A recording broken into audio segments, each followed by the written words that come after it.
إن الحمد لله نحمده ونستعينه ونستغفره ونعوذ بالله من شرور أنفسنا ومن سيئات أعمالنا من يهده الله فلا مضل له ومن يضلل فلا هادي له أشهد أن لا إله إلا الله وحده لا شريك له وأشهد أن محمدا عبده ورسوله صلى الله عليه وسلم لا نبي بعده يا أيها الذين آمنوا اتقوا الله حق تقاته ولا تموتن إلا وأنتم مسلمون يا أيها الذين آمنوا اتقوا الله وقولوا قولا سديدا يصلح لكم أعمالكم ويغفر لكم ذنوبكم ومن يطع الله ورسوله فقد فاز فوزا عظيما أما بعد فإن أصدق الحديث كتاب الله وخير الهدي هدي محمد صلى الله عليه وسلم وشر الأمور محدثاتها فإن كل محدثة بدعة وكل بدعة ضلالة وكل ضلالة في النار. Jamaah rahimani Allah wa iyyakum. Insyaallah kita akan melanjutkan lagi kajian kita dengan kitab Syarah Aqidah Ahlussunnah wal Jamaah karya Fadilatul Ustaz Yazid rahimahullahu taala. Hari ini kita memasuki pembahasan di halaman ke-30 D. Definisi Ahlus Sunnah wal Jamaah. Beliau berkata, Ahlus Sunnah wal Jamaah adalah mereka yang menempuh seperti apa yang pernah ditempuh oleh Rasulullah SAW dan para sahabatnya. Disebut sebagai Ahlus Sunnah atau disebut dengan Ahlus Sunnah karena kuatnya mereka berpegang dan berittiba mengikuti sunnah Nabi SAW dan para sahabatnya. Poin pertama yang kita ambil dari sini adalah yang disebut dengan Ahlus Sunnah wal Jamaah adalah mereka yang menempuh atau meniti jalan yang pernah dilalui oleh Rasulullah SAW dan para sahabat. Jalan di sini tentunya bukan jalan gang atau yang semisalnya, bukan demikian. Akan tetapi jalan yang dimaksud di sini adalah cara beragama. Cara beragama mereka sesuai atau setidaknya berusaha sesuai dengan yang pernah dilakukan oleh Nabi SAW dan para sahabatnya. Maka kalau jalan mereka di dalam beragama tidak sesuai dengan Nabi SAW dan para sahabatnya, mereka bukanlah ahlus sunnah. Ini yang pertama, harus ada kesesuaian antara mereka dengan Rasulullah SAW dan para sahabatnya. Poin keduanya, mengapa disebut dengan ahlus sunnah? Karena kokohnya mereka, kuatnya mereka berpegang dan berittiba terhadap sunnah Nabi SAW. Ahlu itu sendiri, ya, di depan kata as-sunnah ahlu, as-sunnah sendiri memiliki makna ahlur rajuli akhassun nasi bihi. Orang kalau disebut dengan ahlu fulan, ahlu apa begitu, berarti yang dimaksud dengan kata ahlu tersebut adalah seseorang yang benar-benar sangat melekat dengan orang itu. Seseorang yang benar-benar terkait erat dengan hal tersebut. Maka kalau seseorang menyebut dirinya sebagai ahlus sunnah, dia benar-benar harus ada keterkaitan yang kuat antara dirinya dengan sunnah Nabi SAW.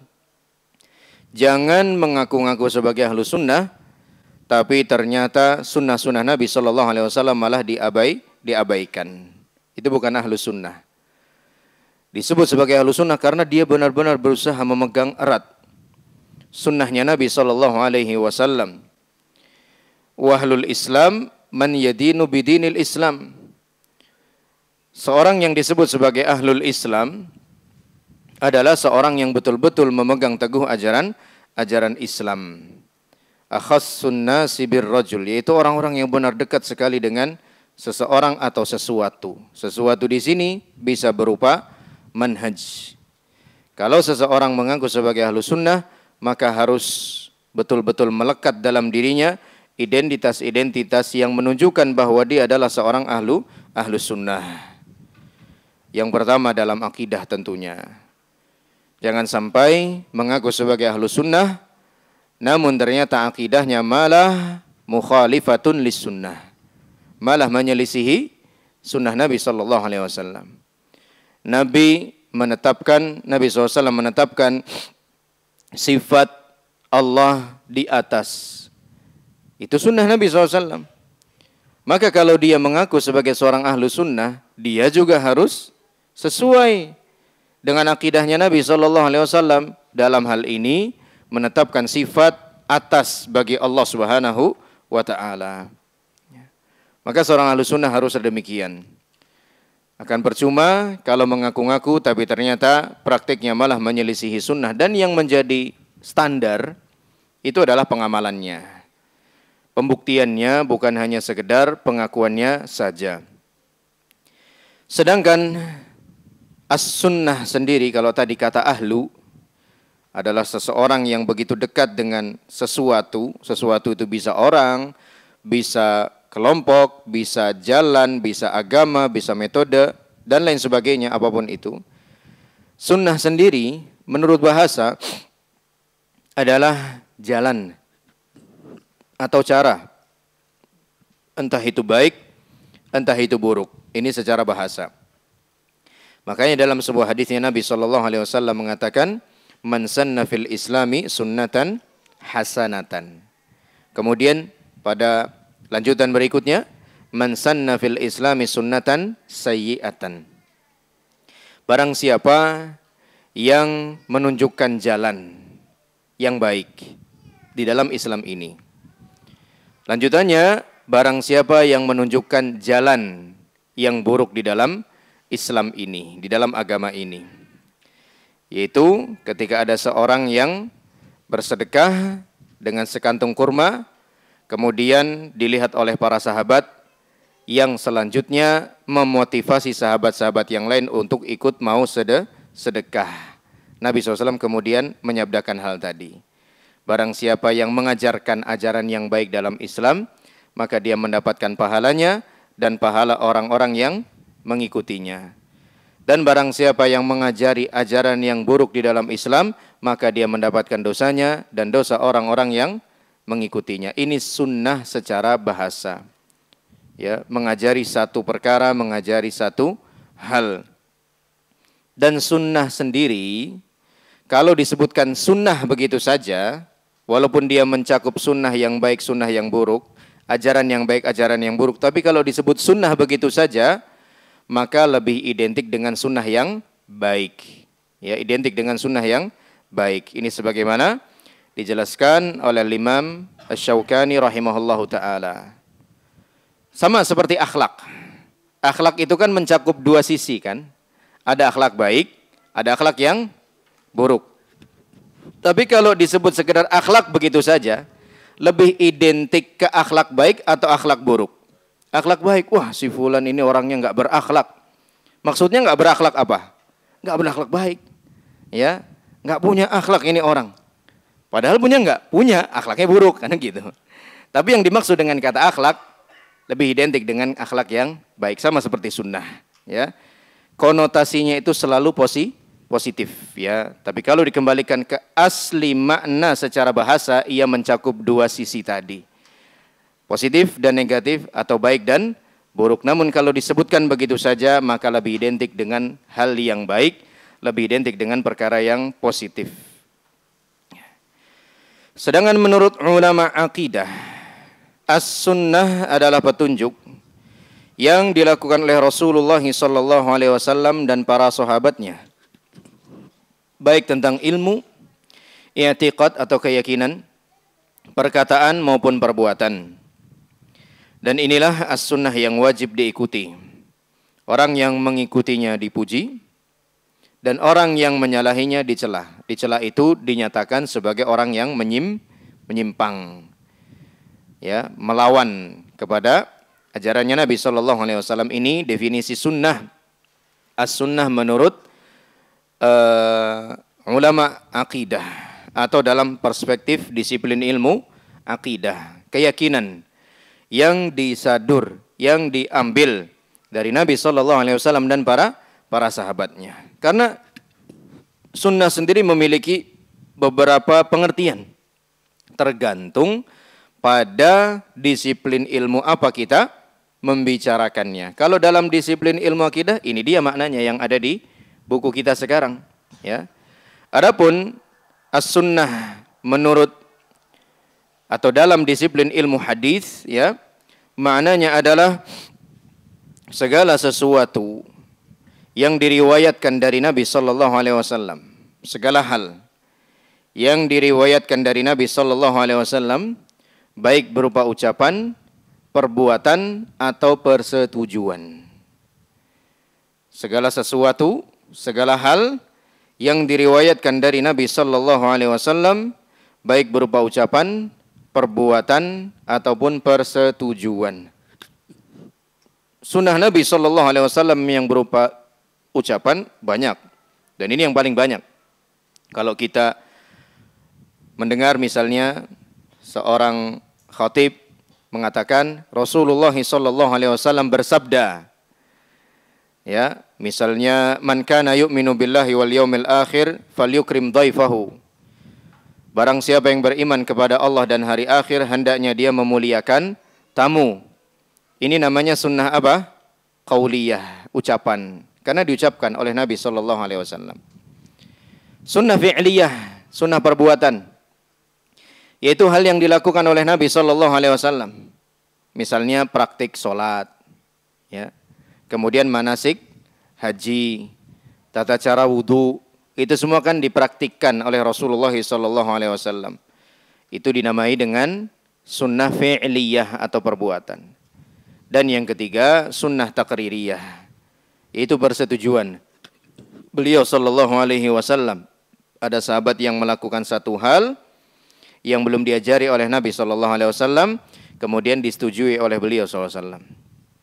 Ya, atau mengusulkan satu hal, kemudian disetujui oleh Nabi SAW. Misalnya, usulan penanda masuknya waktu sholat dengan dikumandangkan azan. Itu kan dari usulan salah seorang sahabat yang bermula dari mimpi. Diiyakan oleh Nabi SAW. Padahal tadinya ada usulan-usulan yang lain yang masuk. Ada yang mengusulkan bagaimana kalau kita nyalakan api yang besar di tempat yang tinggi, supaya semua orang bisa melihat dan tahu kalau sudah memasuki waktu sholat. Ditolak oleh Nabi SAW. Berarti ini jadi sunnah atau tidak jadi sunnah? Tidak jadi sunnah karena tidak disetujui. Ada yang mengusulkan untuk memukulkan lonceng yang kuat sehingga didengar oleh semua orang. Ini juga ternyata ditolak oleh Nabi SAW, tidak disetujui. Ini menjadi sunnah atau tidak menjadi sunnah? Tidak menjadi sunnah. Nah, kemudian kali ketiga baru sahabat yang mengusulkan hal tersebut, dikumandangkan azan dengan lafaz-lafaz yang sama seperti yang diamalkan oleh kaum muslimin hingga saat ini, disetujui oleh Nabi sallallahu alaihi wasallam. Itu namanya sunnah. Bilal juga, ya, tidaklah beliau berhadas, melainkan beliau langsung berwudu dan sholat sunnah 2 rakaat. Hal ini disetujui oleh Nabi SAW dan ini termasuk sunnah. Walaupun dimulai oleh sahabat Bilal, tapi pada akhirnya di ACC, disetujui oleh Nabi SAW. Nah, ini makna as-sunnah dalam disiplin ilmu hadis, ya. Segala hal yang diriwayatkan dari Nabi sallallahu alaihi wasallam, baik berupa ucapan, perbuatan ataupun persetujuan beliau sallallahu alaihi wasallam. Adapun makna as-sunnah dalam disiplin ilmu usul fiqh. Dalam disiplin ilmu usul fiqh. As-sunnatu tutlaqu ala ma jaa'a manqulan 'anin nabiy sallallahu alaihi wasallam ma lam yunassa alaihi fil kitabil aziz bal innama nussa alaihi min jihatihi kana bayanan lima fil kitabi aula. As-sunnah dalam disiplin ilmu usulul fiqh adalah segala hal yang dinukil dari Nabi sallallahu alaihi wasallam yang tidak disebutkan di dalam Al-Quran. Yang tidak disebutkan di dalam Al-Quran. Namun dijelaskan oleh beliau sallallahu alaihi wasallam. Namun disampaikan oleh beliau sallallahu alaihi wasallam. Mudahnya as-sunnah dalam disiplin ilmu usulul fiqh adalah sumber atau referensi induk kedua setelah Al-Qur'an, ya, setelah Al-Qur'an. Jadi lebih simpel. Segala hal yang berkaitan dengan agama, keterangannya tidak ada di dalam Al-Qur'an, namun kita dapati dari Nabi SAW, apapun itu bentuknya, itu disebut dengan as-sunnah. Ya, disebut dengan as-sunnah. Adapun makna as-sunnah dalam disiplin ilmu fikih adalah ma laisa biwajib. Adalah satu hukum yang tidak sampai derajat wajib, ya. Kalau kita tanya misalnya hukum sholat jenazah itu wajib atau sunnah? Jawabannya sunnah, ya. Sehingga kalau ada seseorang yang tidak mengikuti pelaksanaan sholat jenazah, tidak mengapa bagi dia, ya. Atau minimal dia fardu kifayah, ya, fardu kifayah. Misal lainnya juga sholat rawatib, sunnah rawatib, qabliyah dan ba'diyah. Hukumnya apa? Sunnah, ya, tidak wajib. Ini makna sunnah dalam disiplin ilmu fikih. Satu hukum yang tidak sampai pada derajat wajib. Nah, ini yang paling dipahami oleh masyarakat kita, ya. Ketika kita misalnya menyampaikan, menjelaskan wajib bagi kita untuk mengikuti sunnah Nabi SAW. Loh, kok wajib mengikuti sunnah? Sunnah kan hukumnya tidak wajib.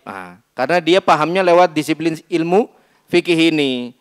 Padahal yang kita maksud dengan sunnah di situ adalah sunnah yang dilihat dari kacamata akidah. Bisa juga dari kacamata hadis, bisa juga dari kacamata usulul fiqh, bukan dari ilmu fikih. Kalau dalam ilmu fikih sunnah ya tidak wajib, ya. Puasa Syawal hukumnya sunnah, tidak sampai derajat wajib. Nah, ini makna-makna yang sangat banyak sekali yang menjelaskan definisi sunnah, menyesuaikan di dalam disiplin ilmu apa kita membahasnya atau membicarakannya.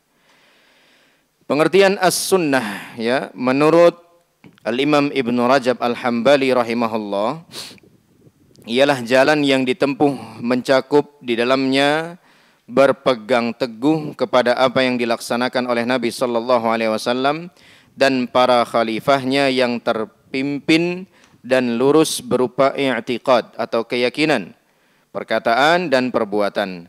Itulah as-sunnah yang sempurna. Oleh karena itu, generasi salaf terdahulu tidaklah menyebut sesuatu sebagai as-sunnah, ya, kecuali pada apa saja yang mencakup ketiga aspek tadi. Menempuh jalan yang ditempuh oleh Nabi SAW, berpegang teguh dengan apa yang dilaksanakan oleh Nabi SAW, dan berpegang teguh apa yang dilaksanakan oleh para khalifah. Tiga aspek tersebut. Ya, makanya kaum salaf, kata beliau Ibnu Rajab Al-Hambali, tidaklah menyebut sesuatu hal sebagai as-sunnah melainkan kalau mencakup tiga hal tadi. Misalnya seperti yang dikatakan oleh sahabat yang mulia Ibnu Mas'ud radhiyallahu anhu, ya, al-iqtisadu fis sunnah aula minal mubalaghati fil bid'ah. Al-iqtisadu fis sunnah khairun minal mubalaghati fil bid'ah. Ya. Bersikap pertengahan saja namun masih dalam koridor sunnah, ya, itu jauh tetap lebih baik dibandingkan totalitas dalam melaksanakan perkara yang bid'ah, ya. Misalnya maksudnya apa? Kita tidak benar-benar totalitas all out dalam melaksanakan perkara yang sifatnya sunnah, ya, yang diajarkan oleh Nabi SAW, ya semampu kita saja, ya. Minimal yang kita lakukan cuman yang fardu-fardu saja. Tapi jelas itu bersumber dari Nabi SAW. Maka itu tetap jauh lebih baik dibandingkan totalitas di dalam perkara yang bid'ah, ya. Gampangnya uang 10.000 tapi asli tetap jauh lebih berguna daripada 100.000 namun palsu. Gampangnya begitu ya. Kalau pakai duit gampang ya. Nah, nyangkutnya ya. Jadi contohnya begitu aja ya. Mendingan 10.000 tapi asli ya. Tapi 100.000 ya, 100 juta tapi semuanya palsu, nggak ada gunanya. Ya, nggak ada gunanya. Walaupun kita maksimal sekali, totalitas sekali, naudzubillah min dzalik, mencetak dan mengedarkan, nggak ada gunanya. Bahkan ujung-ujungnya malah membahayakan kita sendiri. Ya, perkara bid'ah kan begitu. Yang ikut mengamalkannya terancam bahaya, apalagi yang menginisiasi pertama kali lebih berbahaya lagi. Jangan dikira kalau bukan yang menginisiasi nggak ikut terancam. Ya, sama seperti pengedar uang palsu. Ya, entah yang menerbitkan, mencetak ataupun yang mengedarkan, dua-duanya sama-sama terancam. Ya, walaupun mungkin ancamannya berbeda, tapi tetap terancam. Yang memproduksi narkoba, yang menyebarkan narkoba, sama aja semuanya terkena ancaman. Begitu juga perkara bid'ah. Entah dia yang menginisiasi pertama kali, entah dia hanya mengamalkannya atau ikut menyebarkannya, semuanya sama-sama kena ancaman. Jadi tidak bisa dianggap sepele, ya. Dan niat yang baik saja, ya, tidaklah cukup, ya. Tidaklah cukup.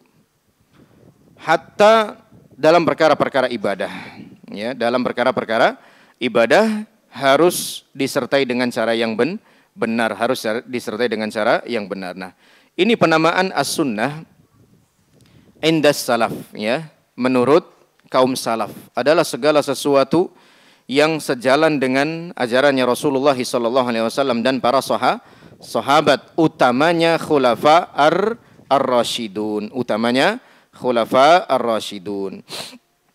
Hal ini diriwayatkan dari Al-Imam Al-Hasan Al-Basri rahimahullah ta'ala, Al-Imam Al-Auza'i rahimahullah, dan Al-Imam Fudail bin Iyad rahimahumullahu jami'an. Selanjutnya al-jamaah. Kalau tadi ahlu sudah, as-sunnah juga sudah, sekarang al-jamaah, ahlu as-sunnati wal jamaah. Disebut al-jamaah karena mereka bersatu di atas kebenaran. Dan yang namanya persatuan, ya, itu disebut sebagai jamaah, ya. Kalau tidak bersatu disebut sebagai furqah, al-furqah, ya, al-furqah. Makanya orang-orang yang sebagaimana dijelaskan juga oleh Syekh Shalih Al-Fauzan hafizahullah taala, yang berkumpul di atas kebenaran ini disebut sebagai ahlus sunnah wal jamaah. Namun yang tidak berkumpul, tidak bersatu, apalagi mereka di atas kebid'ahan, disebut sebagai ahlul furqati wal bid'ah. Ya, orang-orang yang berpecah belah dan para pelaku kebid'ahan, dan para pelaku kebid'ahan. Karena mereka bersatu di atas kebenaran. Nah, bersatunya harus di atas kebenaran. Kalau bersatunya di atas kebatilan, tidak disebut sebagai al-jamaah, ya, tidak disebut sebagai al-jamaah. Tidak mau berpecah belah dalam urusan agama. Berkumpul di bawah kepemimpinan para imam yang berpegang teguh kepada al-haq, yaitu kebenaran. Tidak mau keluar dari jamaah mereka dan mengikuti apa yang telah menjadi kesepakatan salaful ummah. Inilah sebab dinamainya, disebutnya mereka dengan al-jamaah, karena mereka berusaha bersatu. Bukan berdasar pada, ya, kelompok, bukan berdasar pada suku, ya, atau baiat terhadap seorang imam atau komunitas, bukan. Tapi benar-benar yang mempersatukan mereka adalah al-haq. Walaupun sebelumnya mereka tidak saling kenal, walaupun mereka sebelumnya tidak saling tahu menau, tapi ternyata mereka dipersatukan oleh kesamaan manhaj, yaitu ahlus sunnah wal jamaah. Al-jamaah menurut ulama akidah adalah generasi pertama dari umat ini. Sahabat, tabi'in yang berkumpul di atas kebenaran yang jelas bersumber dari kitabullah dan sunnah nabinya sallallahu alaihi wasallam. Al-Imam Abu Shammah Asy-Syafi'i, ya, bukan Imam Syafi'i, bukan, tapi beliau adalah seorang imam yang bermadhab Syafi'i, ya. Beliau lebih dikenal dengan nama Abu Syammah atau dengan kunyah Abu Syammah dikarenakan liwujudi Syammah fi khaddihil aisar, ya, karena ada Syammah di pipi kanannya. Syammah itu artinya tai lalat, ya. Syammah itu artinya tai lalat, ya. Jadi identik dengan hal tersebut dan itu tidak termasuk mencela, tidak termasuk, ya, mencacati seseorang, tidak, ya. Beliau mengatakan perintah untuk berpegang kepada jamaah maksudnya adalah berpegang kepada kebenaran serta mengikutinya, meskipun yang melaksanakan sunnah itu sedikit dan yang menyalahinya banyak. Intinya berpegang teguh kepada kebenaran itu. Bahkan walau hanya seorang diri, lebih banyak yang menyelisihinya, dia tetap jamaah. Dan bahkan jumlah mayoritas atau kebanyakan itu tidak menjadi garansi akan kebenaran. Artinya bisa menunjukkan kepada yang benar, bisa juga menunjukkan kepada yang salah, ya. Sekali lagi, mayoritas itu tidak menggaransi kebenaran. Tapi bukan berarti pasti menunjukkan kebatilan, tidak juga. Ya, boleh jadi mayoritas itu benar, tapi tidak mesti benar. Bisa jadi salah. Makanya Allah mengatakan wa in tuti' aktsara man fil ardi yudhilluka an sabilillah. Kalau kamu mengikuti kebanyakan orang yang ada di muka bumi ini, mereka akan membuatmu tersesat dari jalan Allah Subhanahu wa taala. Yang menjadi garansi kebenaran itu adalah ijma', bukan aktsariyah, bukan mayoritas. Kalau sudah menjadi ijma', maka menjadi garansi bahwa hal tersebut pasti merupakan kebenaran. Apalagi kalau ijma'nya terjadi di kalangannya sahabat-sahabat Nabi Sallallahu Alaihi Wasallam, itu sudah pasti terjamin benar, nggak mungkin salah. Ya, makanya beliau mengatakan di sini Al-Imam Abu Syammah, meskipun yang menyalahinya lebih banyak. Karena kebenaran itu adalah apa yang dilaksanakan oleh jamaah yang pertama, yaitu yang dilaksanakan oleh Rasulullah SAW dan para sahabatnya tanpa melihat kepada orang-orang yang menyimpang sesudah mereka. Pokoknya kalau sesuai dengan caranya Rasulullah SAW dan sahabat, maka itu sudah benar. Dan itu adalah jamaah. Sekalipun orang-orang setelahnya banyak yang menyalahinya, sekalipun orang-orang yang setelahnya banyak yang menyelisihinya, ya. Maka jangan terkecoh, ya, dengan jumlah yang banyak. Jumlah yang banyak itu tidak selalu menunjukkan kepada yang benar. Walaupun terkadang iya, tidak kita pungkiri. Tapi sekali lagi tidak selalu. Ya, tidak mesti menunjukkan kepada yang benar. Ya, ada satu firqah yang mengklaim bahwa firqahnya itu jumlahnya sampai pada 95% dari umat muslim seluruh dunia, ya.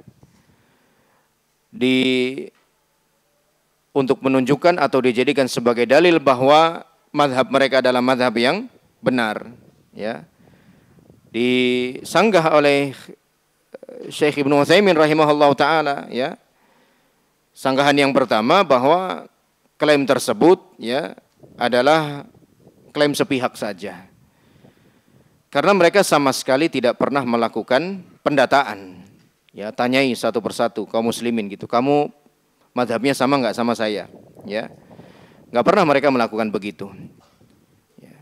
Kok bisa-bisanya mereka mengklaim sudah mencapai 95%, ya, mazhabnya atau manhajnya yakini oleh kaum muslimin di dunia ini.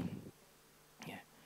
Kalaupun klaim mereka itu benar, ya, maka poin keduanya, mayoritas tadi tidak menjamin kebenaran. Kalaupun, sekali lagi kalaupun, ya.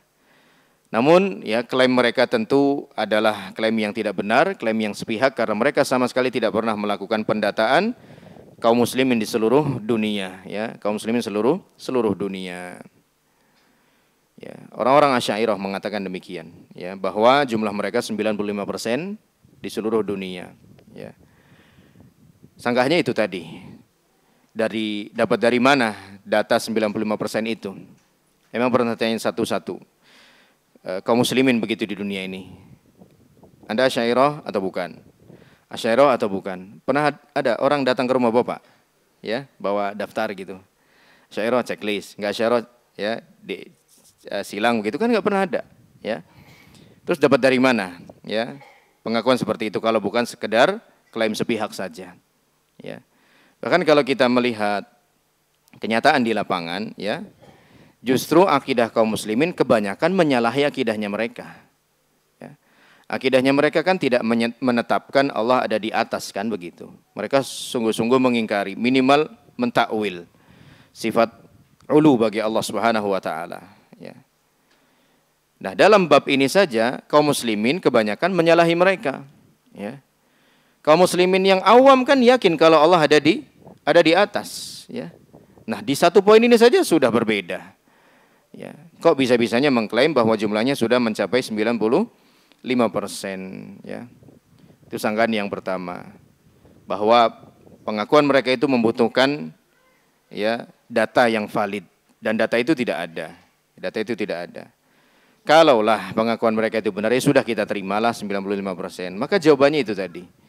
Mayoritas tidak menggaransi kebenaran. Bahkan kalau sekalipun, ya, jumlah mereka 99,9%, ya, itu tetap tidak menjamin kebenaran, ya, tidak menjamin kebenaran, ya. Jadi jangan terkecoh, ya, dengan banyak-banyaknya jumlahnya orang yang menyelisihi sunnah atau kita yang berusaha sesuai dengan sunnah. Misalnya sekarang kita melihat Ahlus Sunnah wal Jamaah atau lebih sempitnya lagi Salafiyin jumlahnya banyak, ya. Misalnya menghadiri tablik akbar misalnya, ya, seorang Syekh Abdul Razak, ya, misalnya Al-Badr hafizahullah taala datang ke Istiqlal. Kemudian, ya, jamaah yang mendatangi masjid tersebut jumlahnya dikabarkan sampai pada puluhan ribu orang. Banyak kan jumlah itu, ya. Maka jangan terkecoh, terperdaya dengan jumlah yang banyak, ya. Allah Subhanahu wa taala menegur, ya, sebagian sahabat tentunya yang pada dirinya ada sikap kekaguman dengan jumlah yang banyak ini, ya. Dalam perang Hunain, sebagian sahabat yang baru masuk Islam melihat jumlah kaum muslimin banyak sampai mengatakan lan nughlabal yauma an qillah, ya. Hari ini kita tidak akan kalah karena jumlah yang sedikit. Jumlah kita banyak sekarang, ya. Mereka lupa, sebagian sahabat tersebut lupa, ya, bahwa yang menjadi sebab utama, penentu utama kemenangan bukanlah banyaknya jumlah, tapi pertolongan Allah Subhanahu wa taala. Kemudian ditegur oleh Allah Subhanahu wa taala dengan serangan yang datang tiba-tiba dari orang-orang kufar yang ternyata sudah siap di lembah Hunain. Mereka di atas, ya, bukit Hunain tersebut menghujani para sahabat dengan panah hingga mereka tunggang langgang, kocar-kacir. Hanya beberapa orang yang masih bersama Nabi sallallahu alaihi wasallam. Kemudian Allah pun menurunkan firman-Nya, laqad nasarakumullahu fi mawatin katsiratin wa yauma hunainin id a'jabatkum kathratukum falam tughni 'ankum syai'an wa dhaqat 'alaikumul ardu bima rahubat tsumma wallaitum mudbirin, ya. Sungguh Allah telah memberikan pertolongan kepada kalian dalam banyak peperangan, termasuk dalam perang Hunain. Dalam perang di mana kalian merasa kagum dengan jumlah kalian yang banyak. Namun ternyata jumlah kalian yang banyak tersebut sama sekali tidak berguna bagi kalian. Dan bumi terasa begitu sempit, padahal bumi itu begitu luas. Kemudian kalian pun lari tunggang langgang, padahal jumlahnya banyak. Dan kalau membandingkan dengan jumlah kaum muslimin di perang yang pertama, Ghazwatul Badr, perang Badr, jumlah kaum muslimin ternyata jauh lebih sedikit dibandingkan orang-orang musyrik, ya. Kaum muslimin cuma 300 sekian belas orang.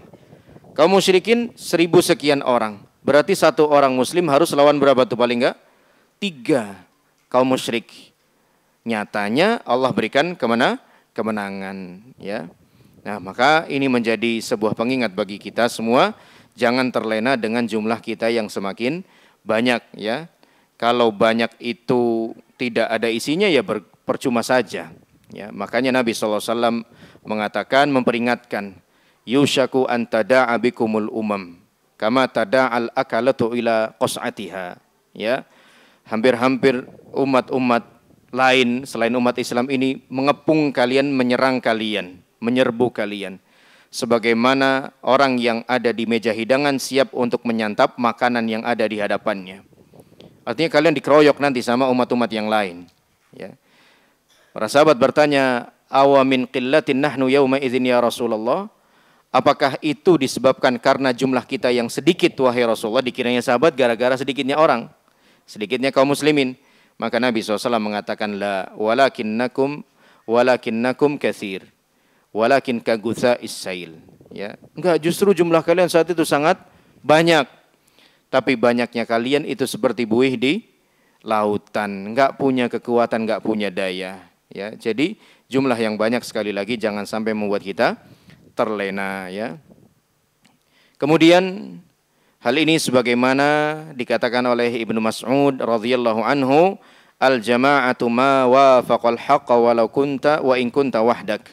Al-jamaah adalah yang sesuai dengan kebenaran walaupun hanya engkau seorang diri, walaupun hanya engkau seorang diri.